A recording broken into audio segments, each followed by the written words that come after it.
যদি ছেলে সন্তান হয় তাহলে তার পক্ষ থেকে তুমি 2টা বকরি আকিকা করবা, জবাই করবা। যদি মেয়ে সন্তান হয় তাহলে মেয়ে সন্তানের পক্ষ থেকে 1টা বকরি আকিকা করবা।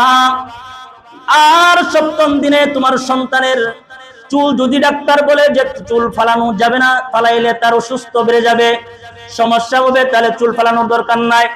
যদি আপনার সন্তানের যদি কোনো রকম সমস্যা যদি না হয় তাহলে 7ম দিনে আপনার সন্তানের চুলটা আপনি নাড়া করে দিবেন, মন্টন করে দিবেন। আর এই চুলগুলা সংরক্ষণ করবেন, সংরক্ষণ করে এই চুলগুলো আপনি একটু ওজন করবেন, মাপ দিবেন।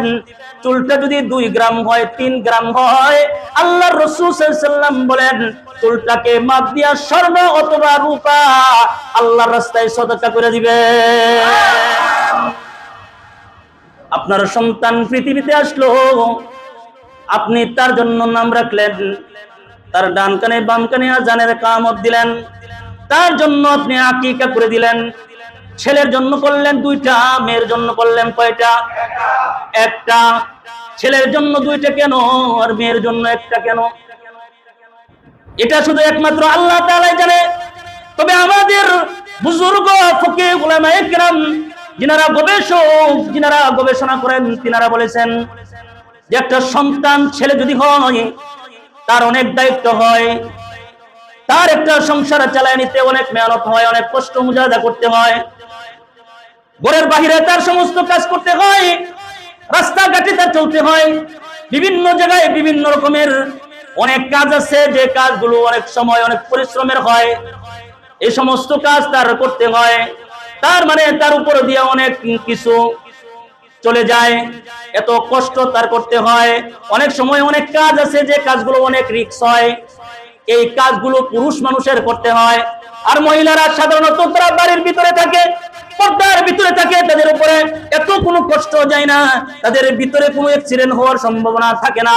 এই জন্য বলে পুরুষের যেহেতু মেহনত বেশি, তাদের মুজাহাদা বেশি, কষ্ট বেশি, এজন্য তাদের সাদাকাটাও যেন হয় বেশি। এজন্য পুরুষ সন্তানের জন্য, ছেলে সন্তানের জন্য আকিকার বকরি কয়টা? 2টা সমমানের বকরি।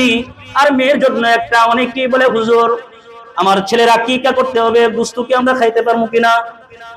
অনেকের এই প্রশ্ন, অনেকের এই প্রশ্ন। বাবারে, আকিকার গোশত এটা বাবা মা সহ সবাই খেতে পারবে, সুবহানাল্লাহ। এই গোশতগুলো বাবা মা সহ সকলে খেতে পারবে। তবে আকিকার গোশত যেহেতু আপনি বন্টন করবেন, যদি পুরোটা রান্না করে একসাথে খাওয়াইতে পারেন এটা বলা, কিন্তু পুরোটা একসাথে খাওয়ানোর কথা আমি এখন বলবো না। কেন না, এখন একসাথে যদি পুরোটা রান্না করে যদি সবাইকে খাওয়ানোর কথা বলি তাহলে ওই জায়গা তো টেবিলের ব্যবসা শুরু হয়ে যাবে। আকিকা করলেও টেবিলের ব্যবসা হয়, বিয়া করলেও টেবিলের ব্যবসা হয়, ঠিক না বেঠিক? তোমার সন্তানের আকিকা এটা কার পক্ষ থেকে দিতেছেন? কার পক্ষ থেকে দিতেছেন?